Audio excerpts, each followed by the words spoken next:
It's 6 p.m. on a Monday here in Korea. Welcome to our newscast. I'm Daniel Che. Let's start with the headlines. At long last, Korea and Japan reach a landmark deal to resolve the issue of Tokyo's wartime sexual enslavement of Korean women. It centers on Japan's admission of responsibility for the atrocities and plans to compensate surviving victims. Korea's lawmakers managed to pass some 50 bills on Monday's plenary session, but some key legislation is still hanging. The National Assembly Speaker may resort to using his authority to push them forward before time runs out. KFX, the most expensive weapons project in Korean history, is good to go. With ink put on paper, the development of the country's first indigenous fighter jet begins. Let's start with our top story this evening. Korea and Japan have concluded talks on settling the long unresolved issue of Japan's wartime sexual enslavement of Korean women. Seoul and Tokyo's foreign ministers returned to the negotiating table this afternoon and were able to overcome some major points of contention. Now talks were held at Seoul's Foreign Affairs Ministry, where our Kwon So-ah stands by live to tell us more. So-ah, let's begin with the outcome of the meeting. Hi, Daniel. It's a historic day for the two countries as the so-called comfort women issue has been one of the most thorniest issues that divided Seoul and Tokyo, straining their bilateral ties for years. Now, Korea's Foreign Minister Yoon Byung-se and his counterpart Fumio Kishida held talks for a little over an hour earlier here at the ministry, which was followed by a joint press conference where they both made a formal announcement on their conclusion. One of the biggest breakthroughs was Japan's apology to the elderly women survivors, which Minister Fumio Kishida expressed on behalf of Prime Minister Abe, marking the first official apology made at this level. The comfort women issue is an issue whereby many women under the then military's involvement bore deep scars to their honor and dignity. And from this perspective, the Japanese government acutely feels responsible. And the statement Kishida read out included the compensation issue, which was another of Korea's major demands. Now, Seoul and Tokyo decided that Korea will establish a foundation for which the Japanese government will be funding an amount of 100 billion yen. According to a source, this is seen as a creative mechanism that could lead to a satisfiable accord on both sides. Under the premise that the Japanese government fully implements the bilateral agreement, the Korean government confirms that the issue has been bilaterally settled definitely and irreversibly. Despite the two governments having finally reached an agreement, there are concerns that the primary people affected by this issue, which are the former victims of Japan's wartime sexual enslavement, may not accept today's settlement, as there are a few points seen as ambiguous in the statement. I'll have more on that in our later newscast. This has been Kwon So-ah reporting live at Seoul's Foreign Affairs Ministry. Back to you, Daniel. Okay, thank you for that. So a very much long overdue turn of events there. On this last Monday of 2015, President Park Geun-hye sat down with senior secretaries to issue directions heading into next year. According to our Song Ji-sun, the president's vision for a concrete plan to revitalize the economy remains, as she again urged the parliament to help. Take a look. Meeting with her top aides for the last time this year, President Park Geun-hye has laid out her administration's objectives for 2016. She called for concrete measures to boost domestic demand in the first quarter, hoping to log a 3% range growth next year. With domestic and foreign institutions projecting Korea's growth rate to hover in the high 2% range for a second consecutive year in 2016, the government has recently announced it will spend 1/3 of next year's $330 billion budget in the first quarter to maintain recovery momentum. Park repeated her call to Parliament to promptly pass key labor reform bills and help the people instead of working for personal or party interests. 지금 국회에 묶여 있는 경제 법안들은 협상을 해도 국회에서 매번 약속을 하고 또 다른 협상 카드를 가지고 계속 통과를 지연시키는데 결코 국민 경제에 도움이 되지를 않습니다. 국민을 대신하는 정치는 국민 위에 군림하는 것이 아니라 국민들의 뜻에 따라 움직여야 하는 것입니다. Park criticized Parliament deliberating over urgent matters too long, while passing others without enough review, which resulted in serious consequences. This refers to the 2012 legislation that left thousands of duty-free employees on the verge of losing their jobs now, as it required duty-free operators to renew their licenses every 5 years through a bidding process. The Parliament at that time passed the bill after little deliberation, calling the 10-year permit a privilege for conglomerates. Lotte and SK will close down branches in Seoul and are now burdened with millions of dollars worth of stock and new orders, as the future of thousands of employees hangs in the balance. 송지선, Arirang News. Some buzzer beaters at the National Assembly amid continued rival party wrangling, and with only a few days remaining before the year's end, lawmakers did manage to pass some 50 less contentious bills on Monday. Kim Young-il tells us there's a lot more work to be done. A number of key bills remain unresolved at the National Assembly while marathon talks continue between rival parties. The ruling Hanwha Party welcomed the passage of bills on Monday, but urged the formerly named main opposition New Politics Alliance for Democracy Party to do more. Although some progress was made at Monday's plenary session, the more contentious bills remain pending. The opposition bloc must acknowledge that Korea's future depends on both parties. The MPAD changed its party's name to 더불어 Democratic Party on Monday. 더불어 means going together or going with, a move that could indicate an intent to forge a new party identity. At Monday's meeting, its leader Moon Jae-in was focused on unity ahead of April's general election. We must end the struggle within our party and unite to prevent unnecessary defections. I hope the efforts we're making now will solve our party's internal strife.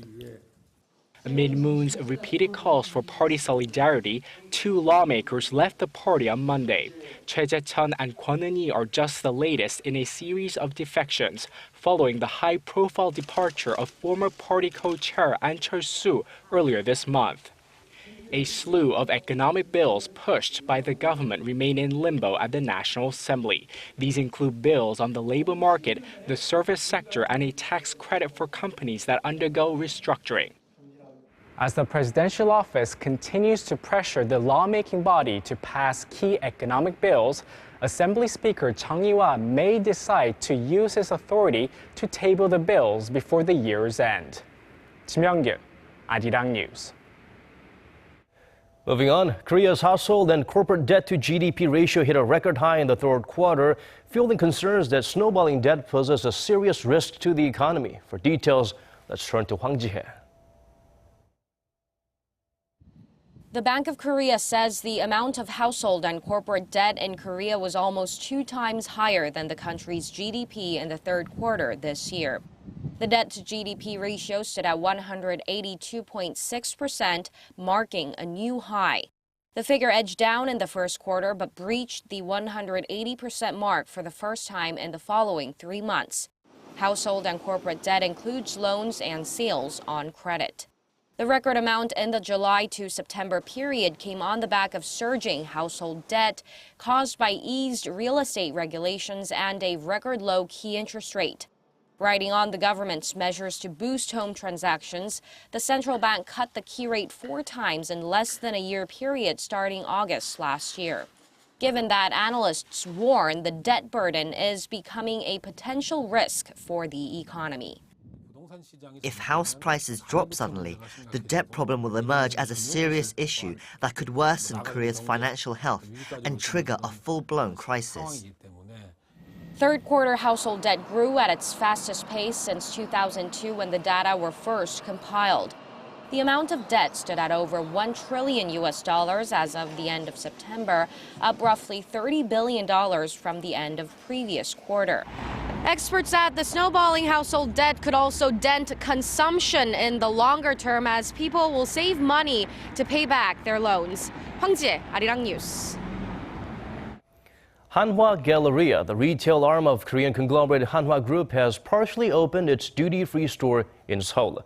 Showcasing some 370 brands, the duty-free shops are located within the City Build 63 City Building, one of the best-known landmarks nestled in the country's financial district of Yeouido. Hanwha plans to revamp an aquarium and restaurants in the building and eventually transform the venue into a new tourist and shopping hub. The company hopes to post annual sales of over $430 million next year and $2.6 billion through 2020. The grand opening is scheduled for June next year. Korea has signed a multi-billion-dollar contract on its homegrown fighter jet development project, codenamed KFX. It aims to produce scores of fighter jets within the next 15 years or so. However, it's not all the way downhill from here on. Connie Kim points out some of the stumbling blocks standing in the way.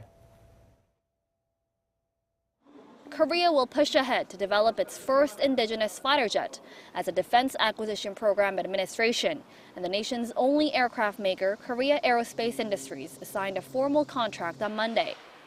Under the pact, Korea hopes to produce 120 homegrown mid-tier fighter jets by 2032 to replace its aging fleet of F-4s and F-5s.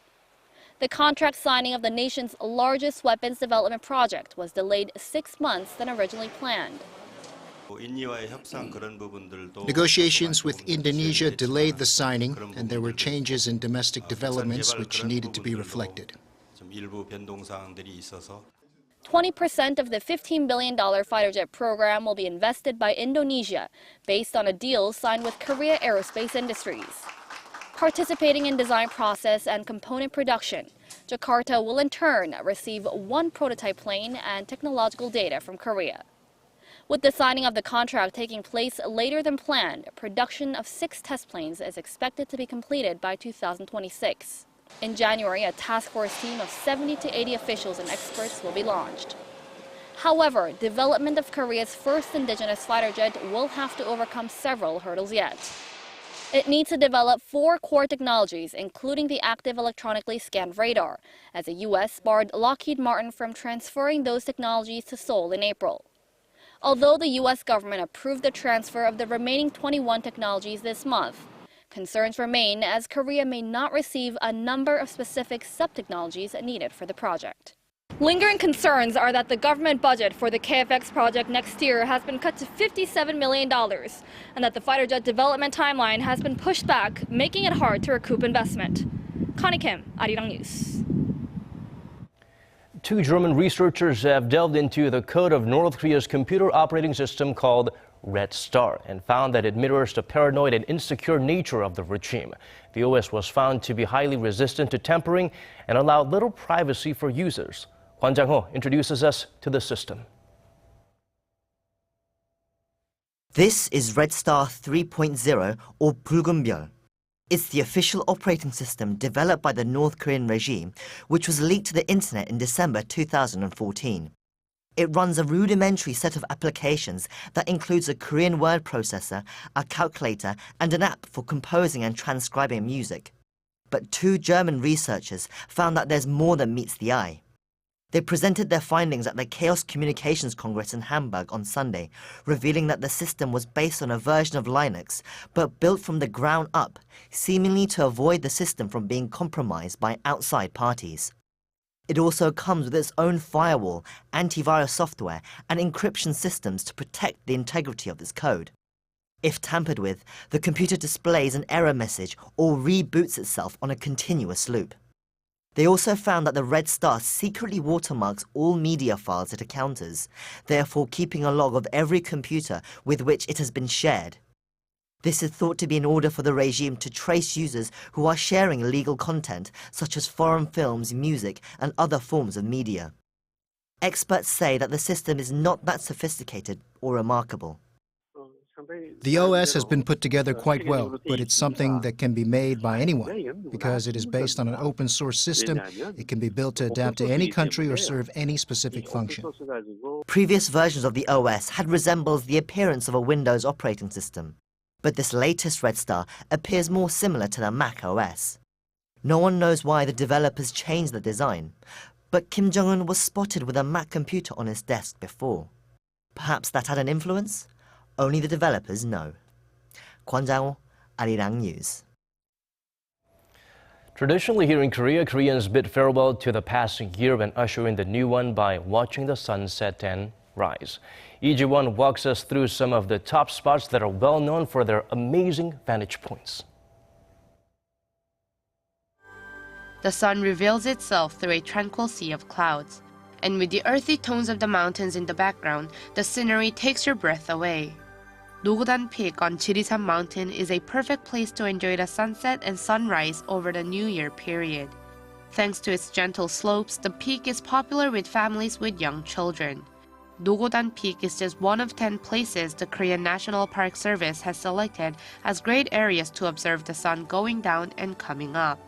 Newly included to the list are Sobeksan Mountain's 제-연화봉 Peak, from where the Baekdudaegan mountain range can be seen.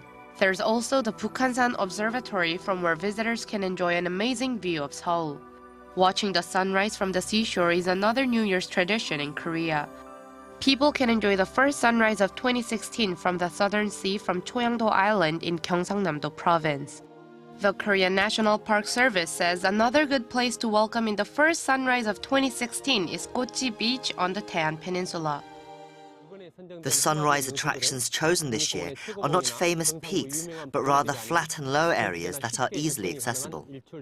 Officials added that people venturing out to areas to watch sunsets and sunrises should wear warm clothes, as they'll be out in the elements for long periods of time. Lee Ji-won, Arirang News.